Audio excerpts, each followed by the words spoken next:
Hello and welcome to channel again, this is Shaurya Awasthi और आज हम बात करेंगे लीड कोड की एक मीडियम लेवल प्रॉब्लम जो कि है minimum number of arrows to bust balloons. तो बेसिकली क्वेश्चन में क्या बोला गया, क्वेश्चन में हमारे बोला गया कि हमको इनपुट में गिवन है हमको रेंजेस यानी बलून के डायमीटर्स कहाँ कहाँ तक लाई कर रहे हैं, कहाँ से कहाँ तक। जैसे यहाँ पे 10 to 16 पहला बलून है, ठीक है, 2 to 8 second balloon, third balloon and ये फोर्थ बलून, और ये गिवन है इनकी रेंजेस कि इनके डायमीटर जो है कहाँ से कहाँ तक हैं, फैले हुए हैं।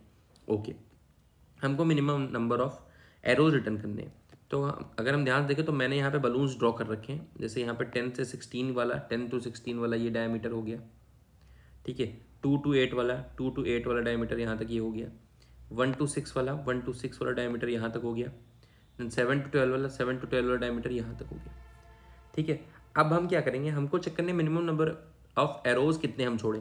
तो हम एक काम करते हैं, हम एक ऑर्डर में फॉरवर्ड मूव करते हैं। जैसे हम इस डायरेक्शन में मूव करते चलते हैं स्टार्टिंग से, तो उसके लिए हमें क्या करना होगा, उसके लिए हमें ये ध्यान में रखना होगा कि स्टार्टिंग इंडेक्स यानी स्टार्टिंग रेंज क्या है सारे बलून्स की, उसको एक ऑर्डर में कर दें शॉर्ट अगर हम, तो काम हो जाएगा हमारा। तो हम एक लाइन में सीक्वेंसेस मिल जाएंगे। जैसे पहला ये पिक करेंगे 1 है इसका, फिर दूसरा ये, फिर तीसरा 7, फिर चौथा 10, ठीक है। तो ऐसे ही अगर हम करें तो हमारा ऑर्डर में हम एक आइट्रेशन कर सकते हैं परफॉर्म। सबसे पहले उसके लिए क्या करेंगे, सबसे पहले उसके लिए हम कर देंगे शॉर्ट, यानी हम सबसे पहले इसको कर देंगे क्या, शॉर्ट, ठीक है। तो इसको शॉर्ट करेंगे तो क्या हमारा बन के आएगा, इसको शॉर्ट करते हैं हमारा बन के आएगा 1,6,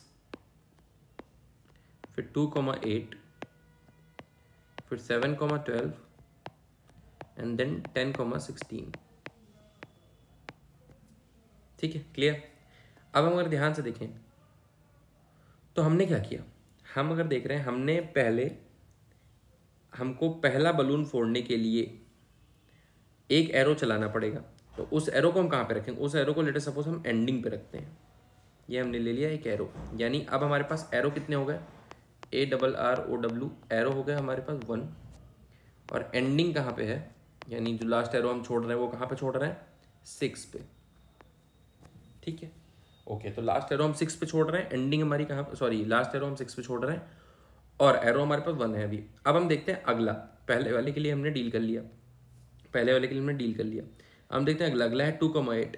तो क्या हमारा 2,8 जो है उसका जो स्टार्टिंग इंडेक्स है, यानी इस बलून का जो स्टार्टिंग रेंज है, क्या वो हमारा एरो के अंदर आ रहा है, यानी वो फट सकता है कि नहीं। तो अगर हम ध्यान से देखें तो 2 इज लेस देन 6, यानी 2 इज लेस देन 6, यानी हम एक ही एरो की मदद से इन दोनों बलून्स को फोड़ सकते हैं। ये तो क्लियर हो गया, क्योंकि भाई ये और ये आपस में मैच कर रहे हैं। क्यों, क्योंकि दो जो है वो 6 से कम है और ये कोइंसाइड करेंगे यहाँ पे, ठीक है, यहाँ पे एक दूसरे पे ओवरलैप करेंगे, ओवरलैपिंग हो रही है। तो जब ओवरलैपिंग हो रही है तो मतलब एक एरो से फूट सकते हैं।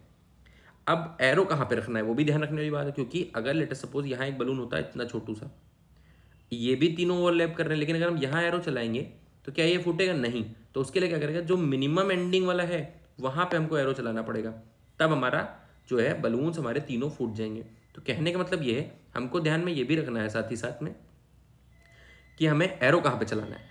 तो फिलहाल ये दोनों ओवरलैप कर रहे हैं, एरो कहाँ पे चलाएंगे, मिनिमम ऑफ बोथ की एंडिंग, दोनों की एंडिंग पर मिनिमम है 6, तो हम यहाँ पे एक एरो चला देंगे।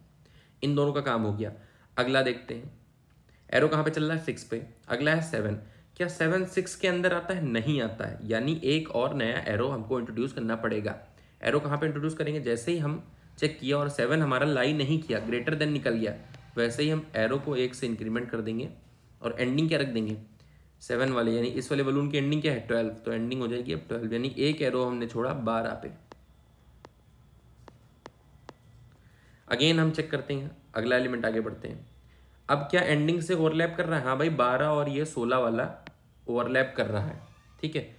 अब जब ओवरलैपिंग हो रही है, एरो कहाँ पे चलाएंगे, उसके लिए हम क्या करेंगे, मिनिमम ऑफ एंड, एंड दोनों के एंड्स के मिनिमम पे हम एरो लगा देंगे, दोनों के एंड मिनिमम 12। तो ये हमारा कोइंसिडेंस है कि हमारा चेंज नहीं हो रहा है, बट कोई केस ऐसा भी हो सकता था कि चेंज हो। लेटर सपोज एक और बलून होता है यहाँ पे जो कि हमारा 10 to 12 चला होता, या लेटर सपोज 10 to 11 चला होता, 10 to 11, ठीक है। अब अगर हम ध्यान से देखें यहाँ पे तो एंडिंग हमारी 12 पे है, ठीक है। तो 12 पे एंडिंग होने के बावजूद ये, अगर हम इसका स्टार्टिंग पॉइंट देखें 10, तो ये 12 पे एंडिंग है, 10 हमारा 12 के अंदर लाई कर रहा है, ओवरलैपिंग हो रही है, बट अगर हम 12 पे एरो चलाएंगे, हमको ध्यान से दिख रहा है अगर हम 12 पे एरो चला दिए तो हमारा ये वाला जो है ये बस्ट नहीं होगा। और जब ये बस्ट नहीं होगा मतलब यहाँ पे दिक्कत है। उस केस में क्या करेंगे, हम जब भी ओवरलैपिंग होगी हम एरो वहाँ पे चला रहे हैं जहाँ पे क्या हो रहा है, जहाँ पे हमारा मिनिमम एंडिंग है। यानी अगर 3 ओवरलैप, जैसे यहाँ पे अगर हम देखो तो ये वाला ये वाला ये वाला 3 ओवरलैप कर रहे हैं, तो यहाँ पे कहाँ पे चलाएंगे, 11 पे एरो चलाएंगे। एंडिंग एंडिंग पॉइंट पे एरो चलाएंगे। जहां भी ओवरलैपिंग हो रही है तुरंत एंड को क्या करो, मिनिमम ऑफ बोथ के एंडिंग, ठीक है, और एरो को इंक्रीमेंट कर दो। जैसे ही हमारा ओवरलैपिंग अगर नहीं हो रही है तो एरो को इंक्रीमेंट कर दो, अगर ओवरलैपिंग हो रही है तो एंड को हम चेंज कर देंगे। ओके, तो इसका हम कोड देखते हैं एक बार, तो हमको बेटर समझ में आएगा। ठीक है, तो यहाँ पे अगर हम कोड देखें तो हमने सिंपली कुछ नहीं किया। सबसे पहला हमारा स्टेप था, हमने शॉर्ट कर लिया। शॉर्ट होने की वजह से क्या होगा, सारे बलून्स के जो कोऑर्डिनेट्स हैं उनके डायमीटर के स्टार्टिंग पॉइंट्स हमारे एक इंक्रीजिंग ऑर्डर में शॉर्ट हो जाएंगे, ताकि हम एक एक करके पिक कर सकें। ओके, फिर हमने एंड यानी पहला एरो कितने ले लिए, 1 एरो काउंट हो गया, एक एरो लिया और वो चलाया कहाँ पे, एंडिंग पे, यानी पहले बलून के एंड पॉइंट पे हमने एरो चलाया। ठीक है, उसको वहाँ पे प्लेस किया कि यहाँ से मूव करेगा वो। ओके, फिर हमने फॉर लूप लिया, आइट्रेशन लगाया, 1 से चालू किया, यानी अगले सेकंड नंबर के बलून से स्टार्ट किया और चेक किया कि अगर स्टार्टिंग इंडेक्स ये है, starting index of next balloon, अगर starting index of current balloon यानी जो अभी बलून जिस पे हम हैं वो हमारे जहाँ पे एरो चल रहा है उससे बड़ा निकल गया है, यानी उससे आगे निकल गया, मतलब ओवरलैप नहीं कर रहा है। जैसे ही पता चला हमको ओवरलैप नहीं कर रहा है, हम यहाँ पे क्या करेंगे, एरो को एक बढ़ा देंगे, यानी एक और एरो रख देंगे। और कहाँ पे रखेंगे, हम एरो रखेंगे अगली एंडिंग पे, एंडिंग ऑफ करंट इंडेक्स का हमारा जो एंडिंग है। ठीक है, ओके। एल्स केस में, अगर ओवरलैपिंग के केस है, ये एल्स कौन सा केस हुआ, ये हुआ हमारा ओवरलैपिंग का केस। ओवरलैपिंग ओवरलैपिंग वाले केस में क्या करेंगे हम, ओवरलैपिंग वाले केस में कुछ नहीं कर रहे हैं, हमारा एंडिंग जो है उस एंड को हम कहाँ पे रख रहे हैं, minimum of and comma points of I comma, यानी मैंने बोला था जब ओवरलैप करेंगे एक से ज़्यादा बलून्स तो हम उन सारे बलून्स की जो एंडिंग रेंज है उन सबको मिनिमम रखेंगे, वहाँ पे एरो छोड़ेंगे, क्योंकि ओवरलैपिंग हो रही है, मतलब हमारा जहाँ पे मिनिमम एंडिंग है वहाँ पे ये एरो छोड़ेंगे, तभी हमारा कवर हो पाएगा। तीनों या चारों जितने भी बलून्स हमारे होंगे, दोनों बलून्स या जितने भी बलून्स हमारे ओवरलैप कर रहे हैं, सारे बलून्स को बस्ट करने के लिए हमें एरो वहाँ पे छोड़ना पड़ेगा जो एंडिंग पॉइंट मिनिमम है तीनों बलून्स का। उसके बाद हम क्या करेंगे, फाइनली हम एरो अपना रिटर्न कर दे रहे हैं, ऐसे ही हम अपने एरो एक एक करके पॉइंट कर लेंगे। तो ये हमारा ओवरलैपिंग का केस हो गया, ये हमारा नॉन ओवरलैपिंग का केस हो गया। ठीक है, ओके, तो एक बार हम इसको रन करते हैं।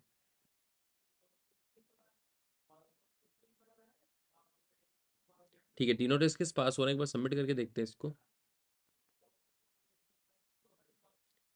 ठीक है, तो ये सक्सेसफुली सबमिट हो रहा है। So thank you so much for watching this video. अगर वीडियो पसंद आया हो तो वीडियो को लाइक करिए, चैनल को सब्सक्राइब करिए। मिलते हैं अपने अगली वीडियो में, तब तक के लिए बाय।